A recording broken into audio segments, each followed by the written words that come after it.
Alam niyo yung feeling na pagod ka sa life, yung tipong gusto mo na lang maglayas pero wala ka namang pamasahe. Ayan, kaya nandito ako sa Tico Blake kasi libre ang peace of mind. Pagdating ko pa lang dito, sabi ko, wow, ang tahimik.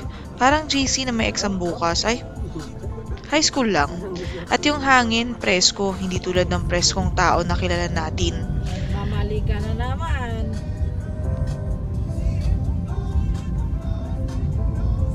New Zealand. May... Sabi mo kay may nasa New Zealand ka na.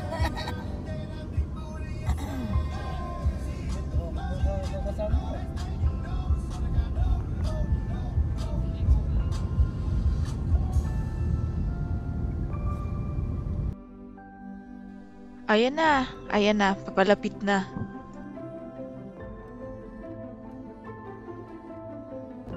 Tico Blake.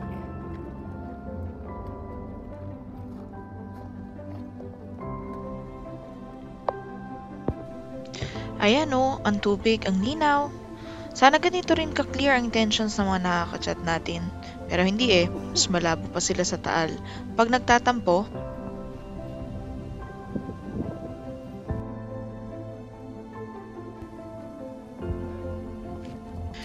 habang naglalakad ako, sabi ko sa sarili ko, grabe Sheena, pwede ka na maging nature vlogger.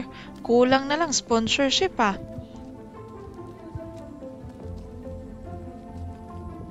Look at the view. Ganyan din ako pag bagong gising. Tahimik, kalmado, at medyo mukhang may pinagdadaanan. Tapos yung bundok sa paligid, parang sila yung mga kapitbahay mong chismosa. Tahimik lang, pero alam nila lahat.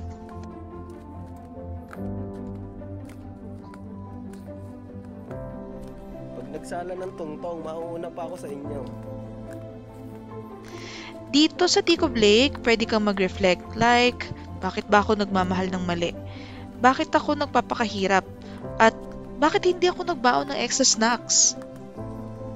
Ayan, habang papalapit sa tubig, pinagmamasdan ko ito. Sabi ko, kung may fish dyan sana, lumapit para may kausap naman ako. Ay, para makahuli. Pero wala, iniiwan din ako Sanay na. Pero to be fair, may healing talaga dito.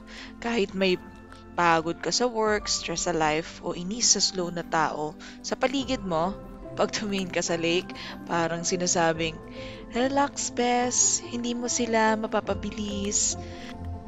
Pero ayan, Tico Blake, hindi man sagot sa lahat ng problema mo, pero at least hindi siya toxic. Kung stress ka, tambay ka rin dito minsan. Malay mo, pagtingin mo sa tubig, makita mo reflection mo, at sabihin mo sa sarili mo, hindi man perfect, pero maganda ka pa rin.